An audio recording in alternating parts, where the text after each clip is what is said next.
लेकिन जवाब को संबोधित करूंगा किसी न किसी रूप में। सबसे पहले मैं सवाल करना चाहता हूँ धर्मेंद्र, 5 सवाल हैं, एक सवाल शुरू में दे रहा हूँ और वो सवाल ये है कि भक्ति आंदोलन विफल क्यों हुआ? पीछे वालों को आवाज आ रही है?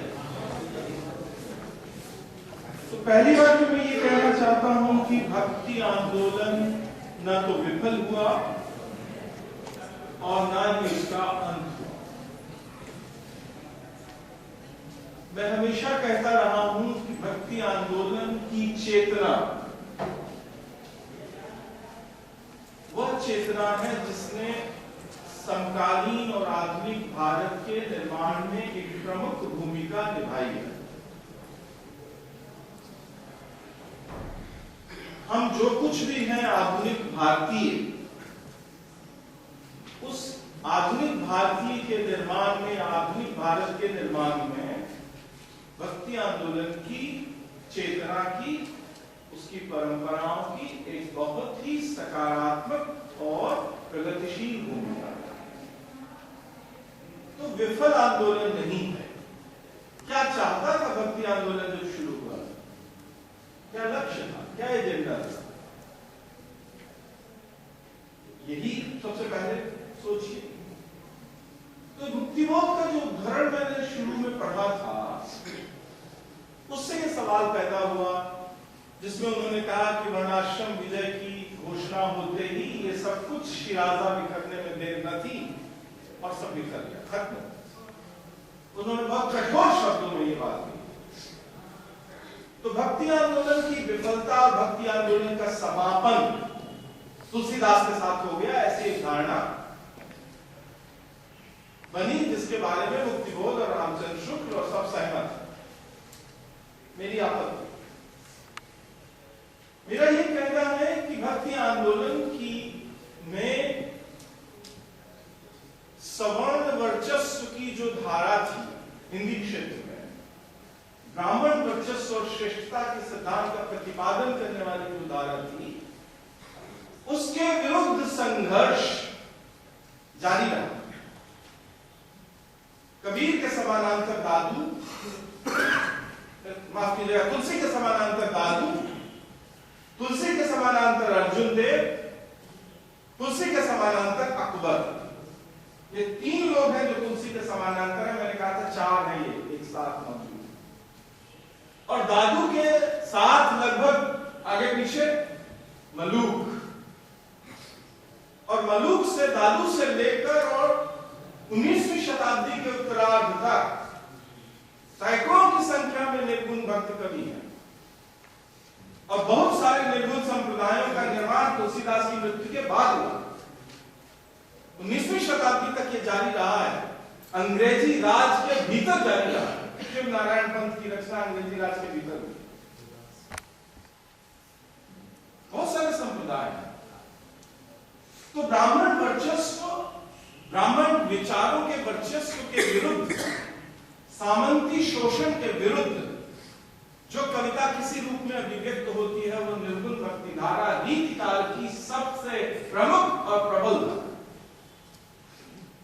देव बिहारी घनानंद की धारा रीतिकाल की सबसे प्रबल धारा नहीं है, वह भी एक धारा है जो दरबारों में और उच्च वर्गीय समाजों में है, जहां स्त्री और पुरुष के बीच प्रेम और काम के खेल को ही श्रृंगार, मैं उसका विरोधी नहीं हूं,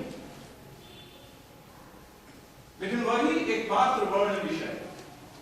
उसके समानांतर जो निर्गुण धारा है बहुत लंबी है, चौड़ी है, ताकतवर है और इसीलिए भक्ति आंदोलन समाप्त नहीं हुआ।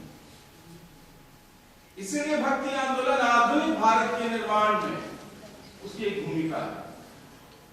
आप देखिए कि एक चीज होती है, राजा राम मोहन राय, नजीर अकबर आबादी, पलटू दास 19वीं शताब्दी के प्रारंभ में मौजूद है। कबीर के बाद हिंदी क्षेत्र का सबसे उज्जवल, तेजस्वी, संघर्षशील कवि नायक, इकलौता जिसके बारे में एक किंवदंती है कि उसे अयोध्या, राम की अयोध्या के निकट किसी गांव में जीवित जला दिया, किंवदंती, और कोई नहीं है, निधिराज नहीं हो रहा है। ये इतना तीव्रतम संघर्ष समाज में है जिसकी तरफ आंख मूंद के नहीं चला जा सकता। और ये तीव्र संघर्ष किसने जलाया पड़ता? राम की अयोध्या में। राम की अयोध्या में बहुत कुछ हुआ है। वो जो आदर्श है प्रेम और त्याग का, इसके बारे में कल प्रोफेसर अवधेश प्रधान बोल रहे थे कि वो धर्म का है, वो हिंदू धर्म का, वो यदि वो भी हिंदू धर्म का भी वो आदर्श है तो कहां प्रेम और त्याग? हम एक छोटी सी जगह छोड़ने के लिए तैयार क्यों नहीं? वो छोड़ने के लिए विचित्र अंतर विरोध ये है कि जो अखाड़ा उस जगह के लिए लड़ रहा है वो सनातनी नहीं है, वो भक्ति आंदोलन से आया हुआ है। निर्गुनिया अखाड़ा रामानंदी है, रामानंद की परंपरा। वो कैसे इतना संकुचित हो गया? जो रामानंद की महान परंपरा का वाहक कहा गया है वो कहां गया? तो प्रेम और सैक्रिफाइस कहां गया? इसका मतलब कि एक संघर्ष है समाज में, तीव्र संघर्ष जो इन कथनों से नहीं चलता है, जो ठेठ समाज में तय होता है कि क्या हो रहा है। तो भक्ति आंदोलन समाप्त नहीं हुआ। मेरे लिए भक्ति आंदोलन है क्योंकि मेरी शताब्दी में जिसमें मैं पैदा हुआ हूं, एक शिरडी में साईं हुआ है मुझसे 60 साल 70 साल पहले, जिसने वो सब कुछ किया जो कबीर ने किया, जो नानक ने किया। उसी तरह रहा, उसी तरह बोला, उसी तरह लोगों के पास गया, उसी भाषा में बोला। उसके पास कोई दर्शन नहीं था, बस एक जीवन था, प्रेम था, अपनाने की एक भूख थी लोगों के अंदर, एक ललक थी। और जो कहता था कि सब तुम जितने तरह के हो, सब का ईश्वर भी एक ही तरह का, मालिक एक ही तरह, एक ही है। मेरे लिए वो भक्ति आंदोलन का एक संत, भक्ति आंदोलन की चेतना से चलने वाला। तो राजा राम बोल रहा है ब्रह्म समाज, प्रार्थना समाज, महादेव गोविंद नारायण प्रार्थना समाज, उसके विचारों को देखिए। तो नवजागरण के निर्माण में भक्ति आंदोलन की भूमिका है, लेकिन हमारे व्याख्याकार भक्ति आंदोलन की भूमिका को नहीं रेखांकित करते, वो उपनिषदों की भूमिका को रेखांकित करते। राजा राममोहन राय के प्रार्थना समाज के निर्माण में, ब्रह्मो समाज के निर्माण में, रामकृष्ण मिशन के निर्माण में, वो सब नवजागरण के जो नेता हैं उनकी चेतना के निर्माण में उपनिषद है, ये है, फिलॉसफी है, किताबें हैं।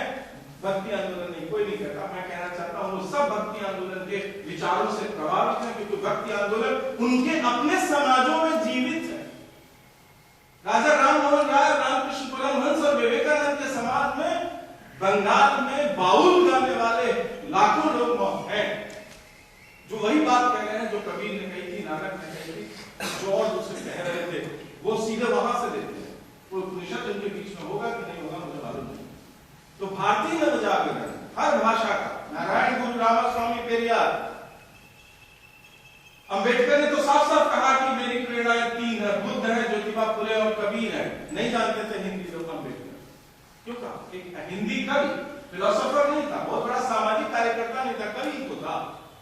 तो यदि कबीर अंबेडकर में मौजूद है तो भक्ति आंदोलन विफल नहीं है, खत्म नहीं है, तो है। यदि आज उत्तर भारत में दलितों का राजनीतिक रूप से नेतृत्व करने वाला कोई समूह कबीर का नाम लेता है, रैदास का नाम लेता है, दादू का, शिव नारायण का नाम लेता है, तो भक्ति आंदोलन अभी खत्म नहीं हुआ है, विफल नहीं हुआ है, वो है। तो मैनेजर पार्टी के लिए वो विफल होगा, मुक्तिबोध के लिए विफल होगा, वो रामचंद्र शुक्ल के लिए वो तुलसी क्लास के बाद खत्म हो गया होगा। मेरे लिए वो एक जीवित सच्चाई है, क्योंकि मेरी शताब्दी में एक मोहनदास करमचंद गांधी हुआ है। वो मोहनदास करमचंद गांधी जिसने ईश्वर और अल्लाह की एकता प्रतिपादित की, ठीक उसी तरह जैसे कबीर और प्राणनाथ करते।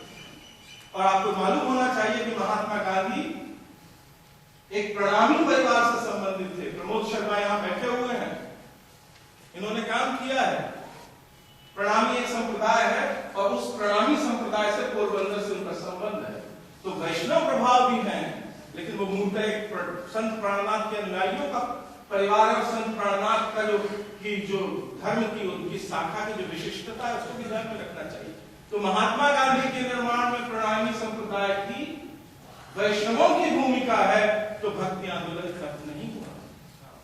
भक्ति आंदोलन है, और कल को कोई और आ जाए, ये सारा जो झमेला मचा हुआ है पिछले 30 वर्षों से, जिसमें टीका त्रिपुंड बहुत अधिक ताकतवर हो गया है, इधर दाढ़ियां लंबी लंबी होती जा रही हैं, हिंदू ज्यादा हिंदू, मुसलमान ज्यादा मुसलमान हो गए हैं, और सामान्य मनुष्यों का धीरे धीरे अभाव सा हो रहा है। हर आदमी अपनी धार्मिक पहचान को लेकर बहुत सतर्क, सचेत और चौकन्ना और आक्रामक है। हो सकता है कल फिर भक्ति आंदोलन के प्रभाव से ही कोई, क्योंकि पॉलिटिकल लोगों की बात नहीं सुनेगा समाज, शायद ऐसे किसी साईं की तरह की किसी आदमी की बात सुन ले, शायद मोहनदास करमचंद गांधी की तरह के फकीर दिखने वाले किसी आदमी की बात समाज सुन ले, और मैं उम्मीद करता हूं कि शायद ऐसा हो सकता है। तो मेरे लिए वो विफल नहीं है, जिनके लिए हुआ हो हुआ। दूसरा, इससे पहले कि मैं कुछ और बोलूं, एक और मुद्दे पर अपनी राय रखना चाहता हूं।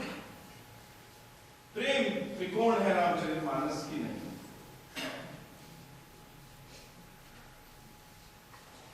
मीर का शेर उद्धृत किया कृष्णमोहन जी ने, आतिशे इश्क ने रावण को जलाकर मारा, गज्जे उस आदमी का जड़ था पानी में, सोने का ताकतवर आदमी था, सोने की लंका थी, पानी में था, लेकिन आतिशे इश्क ने जलाकर मारा। कवि का आरोप है रावण पर, असल में तो बदला लेने आया था। सीता से उसकी निकटता का कारण न तो रूप का आकर्षण था, न स्त्री का सानिध्य पाने की इच्छा। जो प्रेम के दो मूलभूत कारण है, साहचर्य की भावना ही प्रेम है, साहचर्य की आकांक्षा ही प्रेम की आकांक्षा है, और साहचर्य के अनंत रूप है। आपका साथ साथ फूलों का, आपकी बात बात फूलों की लगती है। तो बदला लेने आया था, शूर्पणखा का बदला। दो आर्य राजकुमारों ने एक अनार्य स्त्री का, अकुलीन स्त्री का अपमान किया था, जो सूपे के जैसे नाखूनों वाली है, जो नाखून नहीं काटती। ध्यान रखिए, तो ब्यूटी पार्लर में जाके कटाना बहुत जरूरी है।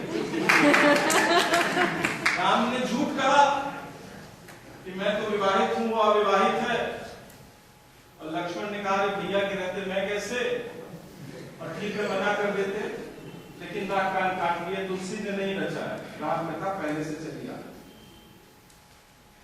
तो राम कथा को प्रेम त्रिकोण में तब्दील करने की कोशिश, एक आरोप करने की कोशिश। वो बदला लेने आया था, जो बदला लेने आता है वो प्रेम कैसे कर सकता है? हो सकता है प्रेम। अकीरा कुरोसावा जापान का महान फिल्मकार, उसने एक फिल्म बनाई, एक आतताई दुल्हन को डोली से उठाकर ले गया, शायद रशोवन फिल्म का नाम है, रशोवन। और जो उठा कर ले गया दुल्हन को, तो जो आतताई उठा कर ले गया था, वो लड़की धीरे धीरे उसी के प्रति आकर्षित हो सकता है। यदि दोनों साथ रहें तो एक आतताई के प्रति भी आकर्षण हो सकता है। क्यों? श्याम बेनेगल की फिल्म नहीं है निशांत? मैं थोड़ा बड़े उदाहरण देना। अद्भुत फिल्म है निशांत। मास्टर के घर से जोरू को उठा कर ले गए सामंत। 3 पुरुष हैं परिवार के भीतर, और 3 में से सिर्फ एक व्यक्ति की शादी हुई है, स्मिता पाटिल, नसीरुद्दीन शाह। क्या होता है, शबाना आदमी जो शिक्षक की पत्नी है, जो पीड़ित है, वो उन तीनों में से एक के प्रति आकर्षण अनुभव करने लगती, झुक जाती। वो तब ना, जब साहचर्य हो, रावण और सीता के मध्य कोई साहचर्य कहीं किसी राम कथा में वर्णित होता तो प्रेम हो सकता है। आतताई के प्रति भी प्रेम हो सकता है, तो रावण के प्रति हो सकता है।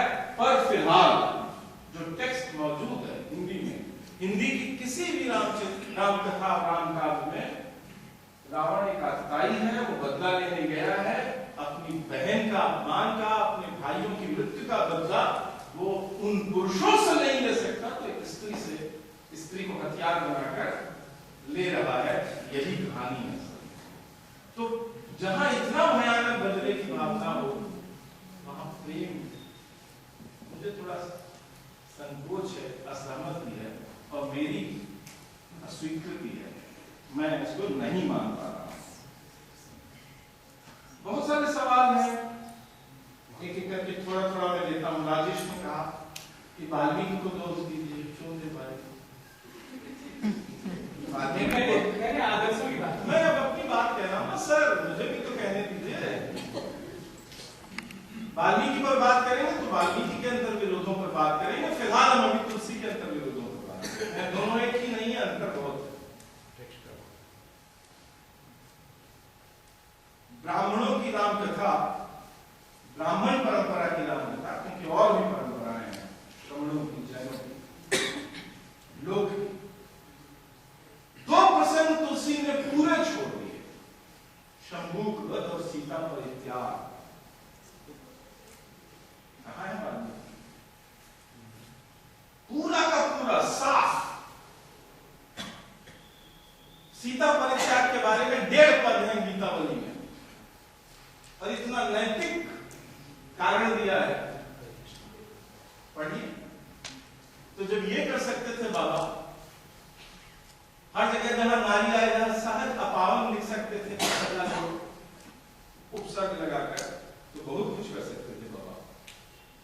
अनुगमन ही नहीं कर रहे थे। ये जो ओपी है, ये जो कुछ और है, ये बहुत ताकतवर है, कुछ और। इसलिए बाबा को तो हम, प्यार हमारा यही है कि छोड़ेंगे नहीं बाबा थे। इसलिए तुलसी, वाल्मीकि निर्देशन नहीं कर रहे हैं ना समाज को। आज से 20 बरस पहले मैं पढ़ता था स्कूल में, तो हमारी कॉपी के पीछे प्रिंटिंग प्रेस से छपी हुई एक तस्वीर आती थी। गीता प्रेस की रामायण में नहीं थी, रामचरितमानस में कहीं नहीं थी, प्रचलन में नहीं थी। हमने राम को हमेशा देखा, राम सीता बैठे हैं, छत्र बना हुआ है, पीछे लक्ष्मण खड़े हैं, हनुमान। एक बहुत ही पारिवारिक, विनम्र भाव से भरे हुए राम। और 20 साल पहले, 20 साल जोड़िए, 20 से थोड़ा साल पहले, 25 साल पहले, 27 साल पहले तना हुआ धनुष राम का परंपरा में नहीं है। और वो नीचे पंक्ति, समुद्र को जो संबोधन है, विनय नवार जगत जड़ भय, और फिर अंत में भय बिन हो ही न प्रीत। यह डेमोक्रेसी में हो रहा है। भय बिन, ये सब प्रेम करेंगे जब हमसे भय खाएंगे। तो जो कर सकते हैं सभी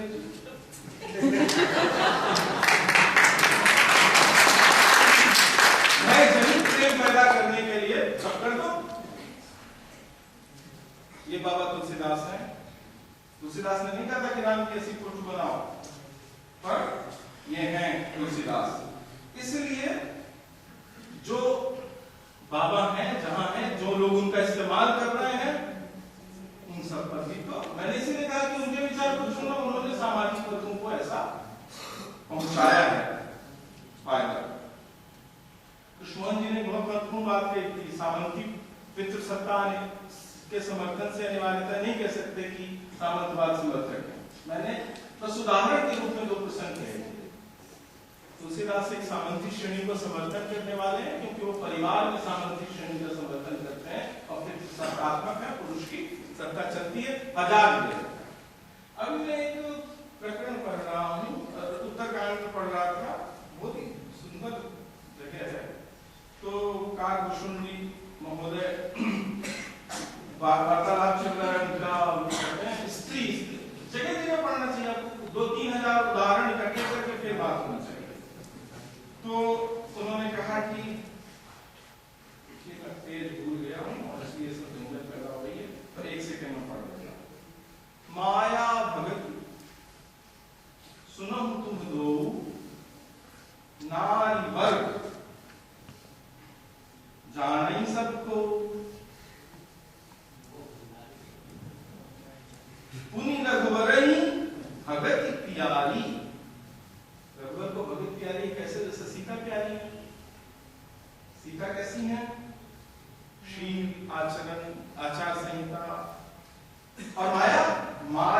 खलु नर्तकी बेचारी।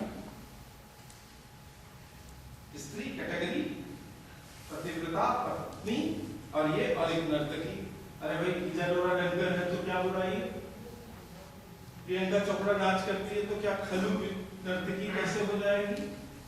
पर एक समाज है जहां नर्तकी अपावन श्रेणी है, क्योंकि वो सामंतों के मनोरंजनार्थ पितृ सत्ता ने ही उसका गठन कर रखा है। कोठे वालों का समाज है और औरतें उस काम पर सुनिश्चित तरीके से लगाई गई हैं। इसलिए नर्तकी कोई हो तो वो माया है। आप देखिए इतनी जगह रेसे रेसे में मौजूद है कि कहना मुश्किल है। अभिषेक पांडे हैं भैया, अलवारों का मामला ऐसा है कि थोड़ा विस्तार से सुनना होगा और फिलहाल इसको मान लेना होगा कि ये मेरी बात है, गलत भी हो सकती कि आलवास दक्षिण भारत में सामंती सामाजिक श्रेणियों के विकास क्रम में कुछ सीधे सामंतों के दरबार में नहीं थे।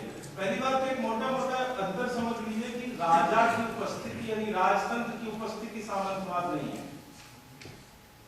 यदि कोई आदमी राज दरबार में नहीं गया है तो इसका अर्थ ये अनिवार्य अर्थ नहीं कि वो सामंतवादी नहीं होगा, क्योंकि सामंतवाद एक पूरी सामाजिक आर्थिक संरचना है और ठीक है कृष्ण जी ने मूल्य व्यवस्था है।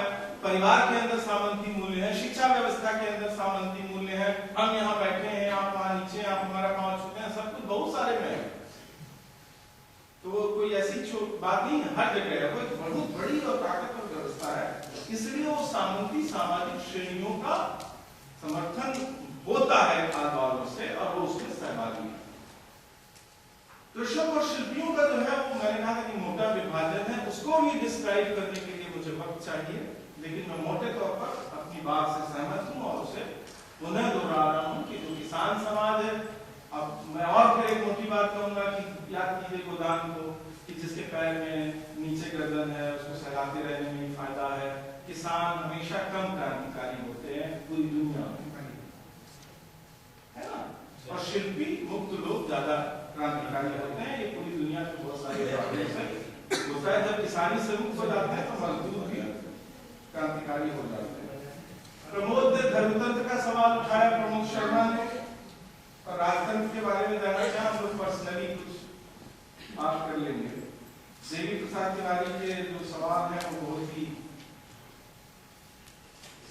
विस्तार की मांग करते हैं। उनसे भी करबद्ध प्रार्थना है कि वो सभी से विश्व संवाद केंद्र में उपस्थित हो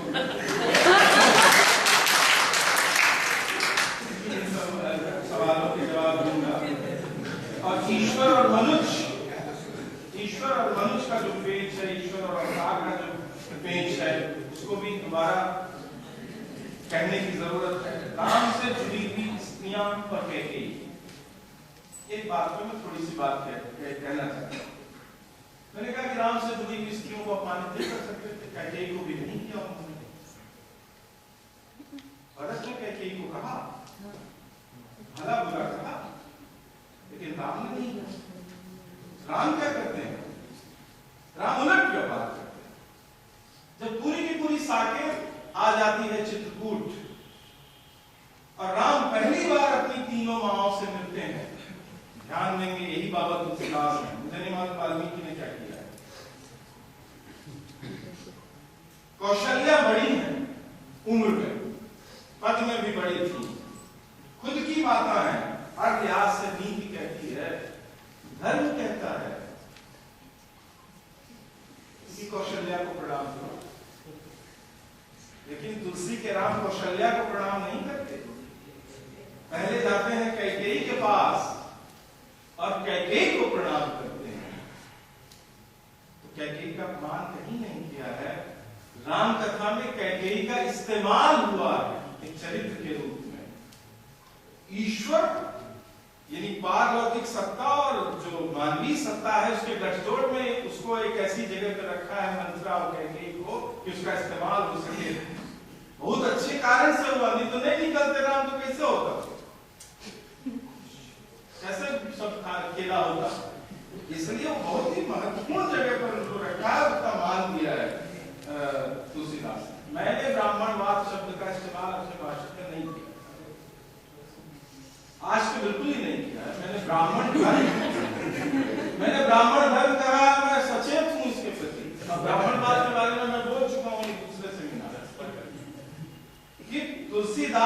ब्राह्मण धर्म के समर्थक हैं और ब्राह्मण परंपरा जो ब्राह्मण श्रेष्ठता और वर्ण व्यवस्था का प्रतिपादन करती है उसके प्राय सभी ताकतवर विचारों का वे समर्थन करते हैं। अब इतने को ही ब्राह्मण बात कह दिया जाए कि नहीं कोई गलत विचार गलत बात है, उस पर फिर कभी बात हो सकती है। धर्मेंद्र ने इतने सारे सवाल कर दिए। शंकर और रामानुज दोनों सामंती सामाजिक संरचनाओं से संबद्ध थे, लेकिन शंकर ज्यादा सामंती सामाजिक संरचनाओं के समर्थक थे, रामानुज कम थे। रामानुज प्राय उनके खिलाफ।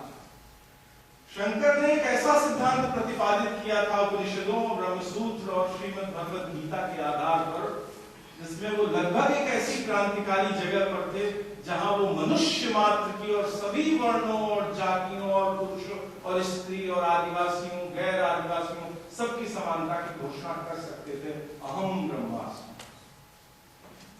शंकर ने की नहीं। शंकर ने क्या किया? शंकर ने अपने जीवन के उत्तरवर्ती काल में अहम ब्रह्मास्मि कहने के बाद कह दिया कि वेद को सुनने का अधिकार शूद्रों को नहीं है, और उस पुराने विचार का समर्थन किया आचार्य शंकर ने, जिसमें शूद्रों को सामाजिक संहिता के भीतर एक निश्चित सीमा के भीतर धकेला गया था। इसलिए आचार्य शंकर अत्यंत उज्ज्वल मैदान में दर्शन किए, लेकिन उनके सामाजिक विचार जितना मैं जानता हूं, और मैं भी क्या जानता हूं, उनके सामाजिक विचार सामंती श्रेणियों के समर्थक और वर्ण व्यवस्था समर्थक के अनुसार रामानुज निजी तौर पर आदिवासियों से प्रभावित थे, इसलिए एक तरह की मनुष्यता, एक तरह की मानवीयता, एक तरह की उदारता और एक तरह की उदात्तता का समर्थन करते थे।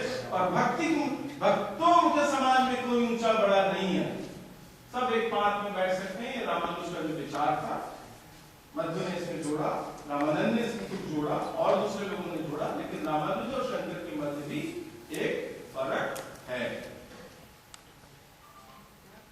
और भी ढेर सारे सवाल हैं, क्या फर्क है फिलॉसफिकल में, इतना ज्ञाता नहीं, बोलूंगा नहीं इन सब के बारे में।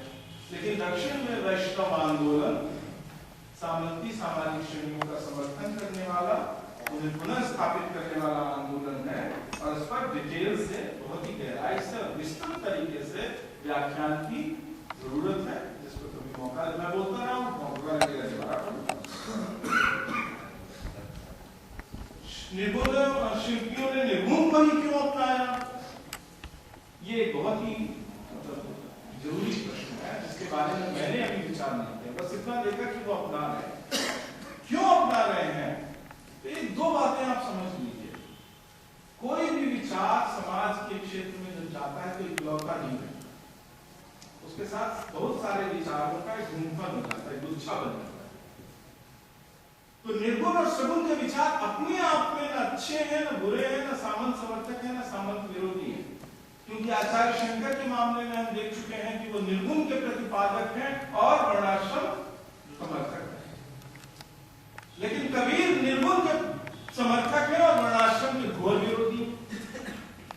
शंकर निर्गुण का प्रतिपादन करते करते सामाजिक श्रेणियों की असमानता के पक्ष में है, और कबीर निर्गुण का प्रतिपादन करते हुए सामाजिक श्रेणियों की समानता के समर्थक है।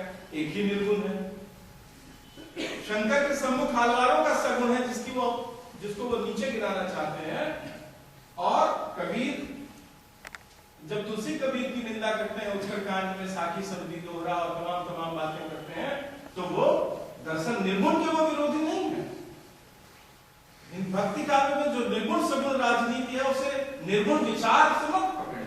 निर्गुण के साथ जो गुच्छा है, जो शूद्र लोग दंदनाते हुए ज्ञान के क्षेत्र में घुसे आ रहे हैं, कविता के क्षेत्र में घुसे आ रहे हैं, भाषा के क्षेत्र में घुसे आ रहे हैं, समानता की मांग कर रहे हैं, ये सब बाकी जो गुच्छा है, इससे असहमति है। तो विरोध दार्शनिक स्तर पर आप किसका करेंगे? निर्गुण का ही करेंगे ना। लेकिन असल में विरोध क्यों कर रहे हैं? क्योंकि आपको बाकी गुच्छे से असहमति है और आपको दिक्कत हो रही है। इसलिए इस बात को समझने की जरूरत है। राम के प्रेम के अतिरिक्त और कौन से प्रेम है? कोई पढ़िए ना, बहुत सारे प्रेम है। सीता, शिव और पार्वती का भी प्रेम है, प्रतापभानु की भी प्रेम कथा वर्णित है, और रावण और मंदोदरी की भी प्रेम प्रेम कथा है, वो भी एक दाम्पत्य का एक अच्छा उदाहरण है।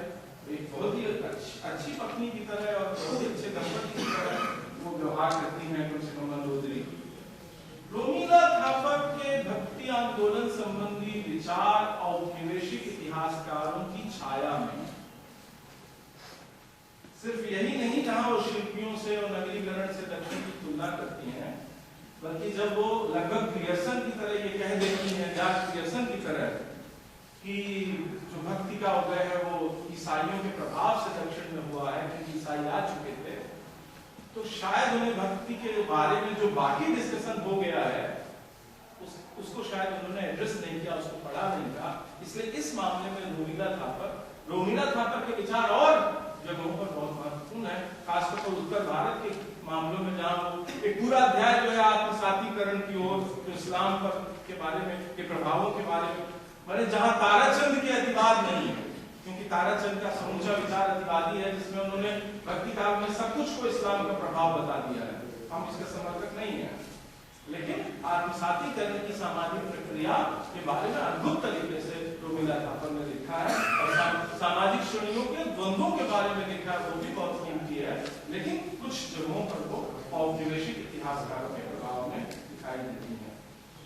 ब्राह्मणों का समर्थन क्यों किया है, अभी तो बाबा से पूछना पड़ेगा। ब्राह्मणों ने उनको बड़ा कष्ट किया, लेकिन एक ब्राह्मण ने उन्हें जीवन दान दिया, उनको पाला पोसा, विवाह कराया। ब्राह्मण ही आगे बढ़कर विवाह के लिए आए, उन्होंने तुलसीदास जैसे निर्धन गरीब आदमी का, कौन देता था लड़की गरीब आदमी को? आप चले जाइए बुंदेलखंड, जिस इलाके से मेरा संबंध है, 100 लड़के युवा होते हैं गांव में, तो पिछले 100 सालों का रिकॉर्ड, अभी इतनी उन्नति में 20 तो अब आने लगी जाते, तो नीति नहीं है, लड़की वाले आते ही नहीं।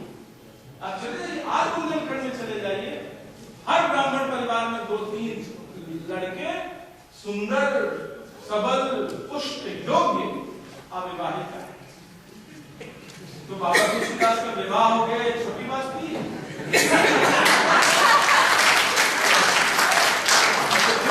ब्राह्मणों का समर्थन रामचरितमानस में, लेकिन जब रामचरितमानस को उठाकर पटक दिया पंडितों ने, और उसके बाद जब उनके गोत्र के बारे में, असल में ब्राह्मणों के ब्राह्मण संस्था के बारे में उनके वास्तविक ज्ञान उनको तब हुआ जब वो काशी है, अयोध्या और चित्रकूट में नहीं होता। गांव समाज का आदमी तो खुले मन का होता है, लेकिन जब यहाँ प्रकांड आचार्यों, विद्वानों और ठेठ पंडितों से उनका सामना हुआ, जब उन्होंने मानस की पोती को फेंक दिया और कहा कि गुजरात है, इसके गोत्र का पता नहीं, कौन बामन है, दुबे है, कहां से आया है, और हजारों बात की, जिसकी सफाई देते देते थक गए तुलसीदास। तब कहा, तब एहसास हुआ कि जो जो सब कह रहे थे ना कि पूजिए विप्र ज्ञान गुणहीना, इन्हीं सब की पूजा के लिए मैं कह रहा था क्या? तो चुप हो गए। ये तो नहीं कहा कि नहीं पूजा मत कीजिए, लेकिन चुप हो गए। और ये बहुत बड़ा परिवर्तन है जो उत्तरवर्ती समय में घटित होता है। असल में बात यह है कि कोई हमें कष्ट देता है तो जरूरी नहीं कि हमारे सामाजिक विचार उस कष्ट से प्रभावित हो। अब मनोज जी मेरे दोस्त हैं, सर्वेश जी मेरे दोस्त हैं, कृष्णमोहन जी मेरे दोस्त हैं, प्रभाकर जी मेरे दोस्त हैं, प्रोफेसर अशोक सिंह का संरक्षण हम लोगों को स्नेह प्राप्त है। अभी कुल मिलाकर 5 ठाकुर क्षत्रिय लोग। इससे क्या होगा? बहुत सारे लोग कहते हैं कि सब ठाकुर ही आपके दोस्त हैं। तो इससे क्या होगा कि मान लीजिए मेरा कोई विचार है तो बदल जाएगा। खरीदी के मामले में बदला है।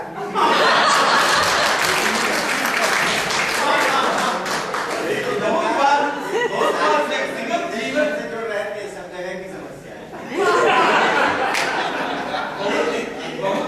व्यक्तिगत जीवन की व्यक्तिगत जीवन से नहीं पैदा होगा। अरविंद यादव का जो सवाल है वो निरर्थक है। ये जो बाहर के लोग हैं ये बहुत ही ऐसी व्याख्याएं करते हैं जिन्हें पढ़ने की जरूरत नहीं है, और इत्यादि इत्यादि इत्यादि। आखिरी सवाल और आखिरी बात, जगन्नाथ का सवाल था और महत्वपूर्ण सवाल था। गांधी के सवाल का जवाब दूंगा। सूर सामंती समर्थक कैसे हैं? तो ठीक है कि गोपियों को आपने प्रेम का अधिकार दिया, और हर गोपी अलग अलग गोप से प्रेम करती तो अच्छा था, लेकिन सारा का सारा प्रेम जा रहा है कृष्ण को। क्या ये सामंती मूल्य नहीं है? एक सामंत की 1000 पत्नियां और पोषिताएं होंगी, रक्षिताएं होंगी, क्या ये सामंती मूल्य नहीं है? इसलिए अध्यात्म से उतार कर जब समाज में लाएंगे तो सूर्य के प्रति भी क्रिटिकल होना होगा, क्योंकि किसी पत्नी के 2 पति नहीं है, प्रेमी नहीं है, लेकिन एक पुरुष को प्यार करने वाली अनेकों गोपियां हैं।